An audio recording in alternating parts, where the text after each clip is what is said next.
Pues mire, con todo este tema del narcotráfico, de los cárteles de la droga y las amenazas sobre América Latina y Venezuela por este fenómeno, ¿qué dicen los organismos internacionales? Bueno, según informes oficiales, los más recientes, dicen que la propia oficina, el National Drug Threat Assessment en India de 2024 a 2025, pues revelan que la DEA no trabaja en combatir el narcotráfico, sino en administrarlo. No desarticular redes criminales, las encubre y no protege a Estados Unidos del crimen organizado, sino que lo legitima. Según este informe basado exclusivamente en los datos duros y argumentos contenidos en datos oficiales de la DEA, se señala que Estados Unidos no es un estado víctima del narcotráfico, sino un narcoestado estructural, cuya economía, sistema financiero y política exterior están profundamente entrelazados con el crimen organizado.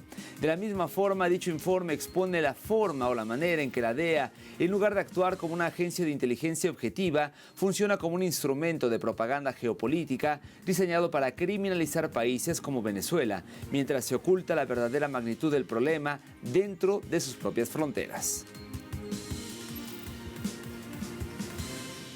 Y en ese sentido, el World Drug Report de la ONU confirma que Estados Unidos es el mayor consumidor global de cocaína y epicentro de una crisis de opioides sintéticos que causó 48,000 muertes por sobredosis en 2024.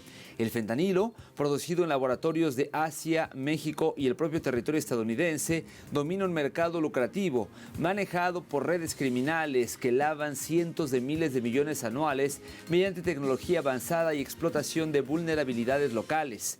La parodia es grotesca. Washington criminaliza a naciones productoras mientras su sociedad colapsa por el consumo y su economía se beneficia del narcotráfico. El informe destaca cómo Estados Unidos externaliza la violencia narcotraficante, igual que exporta armas y capitales lavados, revelando la hipocresía de una guerra antidrogas que solo sirve para encubrir su rol como principal narcodemandante global.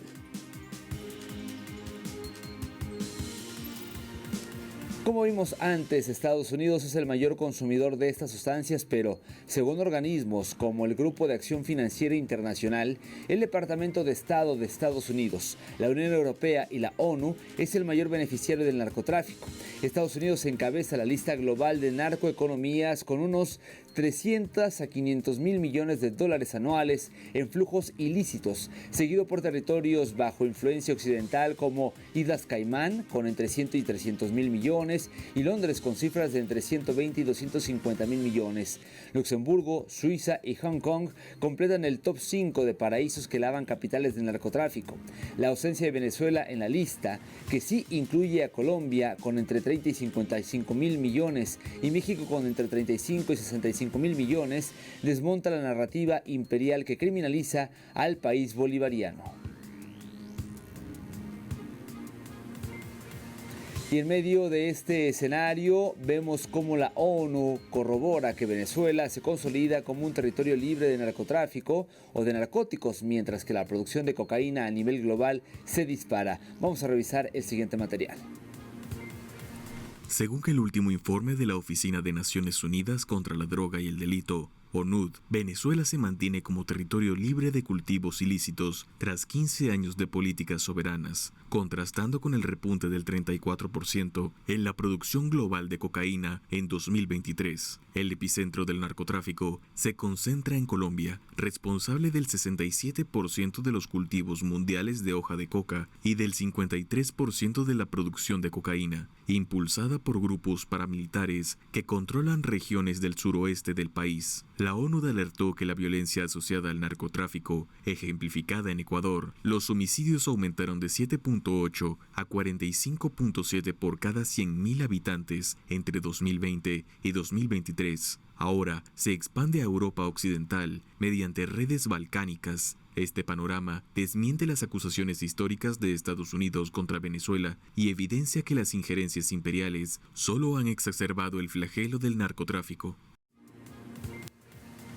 Ahora, hay que revisar por dónde transita realmente todo el narcotráfico. Bueno, de acuerdo con el último informe de la ONUDD, Se confirma que el agravamiento de la crisis narcotraficante en los países andinos, donde Colombia concentra el 87% de las exportaciones de cocaína a través del Pacífico por la gran autopista hacia Centroamérica y México, mientras Ecuador sufre la infiltración de mafias albanesas y cárteles colombianos. El presidente Nicolás Maduro, citando datos de la ONU, destacó que solo el 5% de la droga intenta movilizarse por Venezuela, desmontando las acusaciones históricas de Washington en contra de la nación bolivariana. Mientras la superficie de cultivos se estabiliza en Bolivia y disminuye levemente en Perú, el narcotráfico sigue siendo un negocio controlado por estructuras transnacionales con complicidad de élites locales.